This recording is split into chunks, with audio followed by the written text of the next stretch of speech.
Muy buenos días, estimados hermanos, siempre gozosos en el Señor y mucho más en esta mañana que vamos a proseguir siempre alimentándonos y enriqueciendo nuestras vidas siempre con la palabra bendita de nuestro Dios. Esta palabra que siempre es viva y que es eficaz para nuestras almas.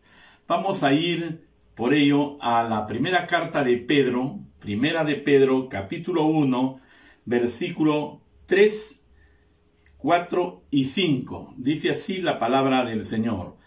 Bendito el Dios y Padre de nuestro Señor Jesucristo, que según su gran misericordia nos hizo renacer para una esperanza viva, por la resurrección de Jesucristo de los muertos, para una herencia incorruptible, incontaminada e inmarchitable, reservada en los cielos para vosotros, que sois guardados por el poder de Dios, mediante la fe, para alcanzar la salvación que está preparada para ser manifestada en el tiempo final.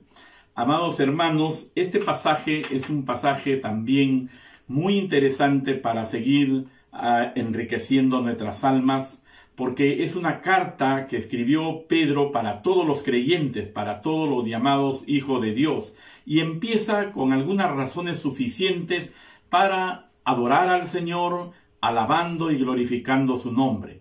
Y en estos 3 versículos exactamente Pedro describe 3 cosas fundamentales que van a ayudarnos a nosotros siempre en nuestra vida espiritual, y que es considerada después, por supuesto, de ese nacimiento del Espíritu Santo que ha sido producido en nuestros corazones, o el nacimiento espiritual. Dice Pablo, por eso Dios nos ha hecho renacer. Y Pedro dice que hay 3 cosas por el para qué Dios nos ha hecho justamente esta transformación de nuestra vida y haber dejado toda una vida pasada para ir justamente a caminar siguiendo las huellas de nuestro Señor Jesucristo. Justamente Pedro dice ahí en el versículo 3, es para que nosotros podamos tener una esperanza viva, es para darnos una esperanza viva. Claro que la condición de todas las personas aquí, por supuesto en este mundo, que no han nacido de nuevo, que no han experimentado justamente ese renacer en sus vidas, entonces nos señala Pedro que son personas que no tienen una verdadera esperanza, que están sin esperanza y sin Dios en el mundo, como nos dice el libro de Efesios en el capítulo 2, versículo 12. Ahora, estas personas solamente tienen falsas esperanzas en comparación, por supuesto, con la esperanza viva que Pedro tiene. Esa es una esperanza experimental, una esperanza magnífica que Pedro ha adquirido y que ha experimentado justamente él mismo.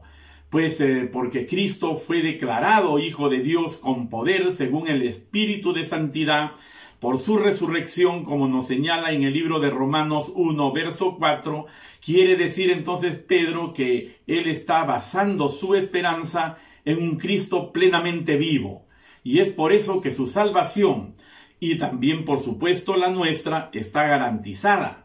Y que además tenemos asegurada una resurrección justamente como la que ha tenido nuestro Señor Jesucristo, similar, pues Cristo, como dice Pablo, es nuestra primicia. Interesante, estimados hermanos. Entonces, ustedes y yo, que somos seguidores de Jesucristo, de nuestro Señor, no estamos sin esperanza, no estamos sin Dios en el mundo, sino más bien tenemos una esperanza viva, porque tenemos un Cristo vivo, un Jesucristo que no se quedó allí en la cruz, ni tampoco en una sepultura, sino que Él ahora está allí reinando en nuestros corazones y en nuestras vidas.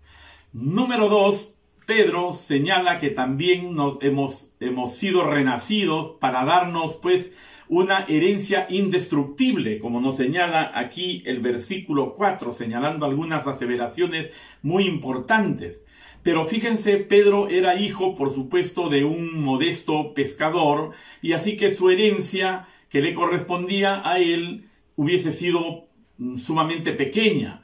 Lo que él había dejado realmente todo para seguir justamente a nuestro Señor Jesucristo. Dejó incluso esa pequeña herencia. Es seguro que sus familiares, es seguro que sus amigos que estaban alrededor, sus hermanos, se quedaron asombrados con aquella decisión que Pedro tomó, ¿no? Que realmente se preguntaban qué es lo que le está pasando a Pedro. Todos pensarían seguramente que Pedro estaba loco.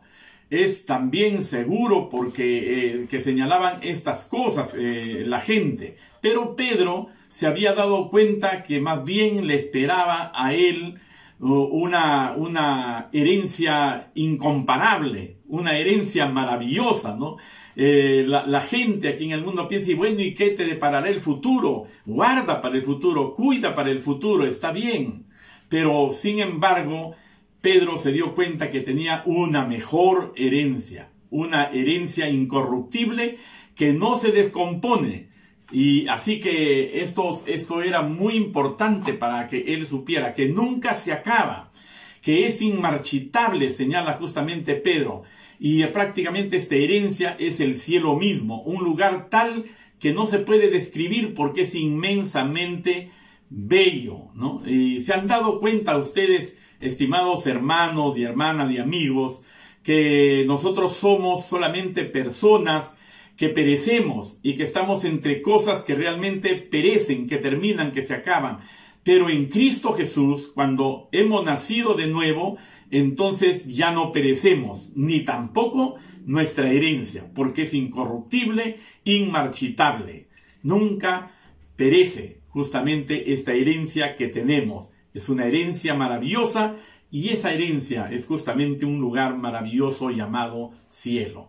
Y número 3, Pedro presenta también que Dios nos ha hecho renacer para darnos protección completa, justamente de por vida. Esto es maravilloso y señala ahí la palabra del Señor. Y sois guardados, dice Pedro, sois guardados de Dios, ¿no? Quiere decir que por el poder del Señor. Quiere decir aquí la palabra guardar, que es un término militar. Es un término de resguardo, de cuidado, ¿no? Y Dios nos guarda con su inmenso poder. Él cuida y nos protege a nosotros cada día. Y nos provee del poder para que nosotros podamos pasar todo tipo de tentaciones, todo tipo de pruebas, todo tipo de aflicciones que son sencillamente temporales. Y ahora, si es cierto, tenemos dificultades, sí pues, tenemos dificultades, pero mañana tendremos alabanza y gloria allí en el futuro para toda la eternidad. Estimados hermanos, esto es algo muy excelente, muy convincente también para nuestras vidas, porque hay excelentes razones aquí para que nosotros alabemos a Jesucristo.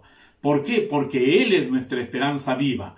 ¿Qué más? Porque también Él nos ha dado una herencia eterna. Y además nos protege cada día y tenemos esta promesa maravillosa. Así que también todo esto es para alabanza y gloria para nuestro Señor Jesucristo. Todos podemos alabarle así también como lo hizo Pedro en aquel entonces. Estimados hermanos, que Dios nos ayude, que Dios nos proteja, nos cuide y siempre nos guarde de todo peligro y de todo mal.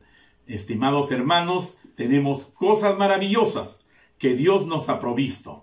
Hay una esperanza para el creyente, hay una herencia indestructible para usted y para mí, y también una protección maravillosa cada día, completa, de por vida, estimados hermanos. Ya ha sido pagado todo esto por la sangre preciosa de nuestro Señor Jesucristo. Que Dios les cuide y les guarde en este maravilloso día. Bendiciones para cada una de sus familias, estimados hermanos. En el nombre de Jesús. Amén.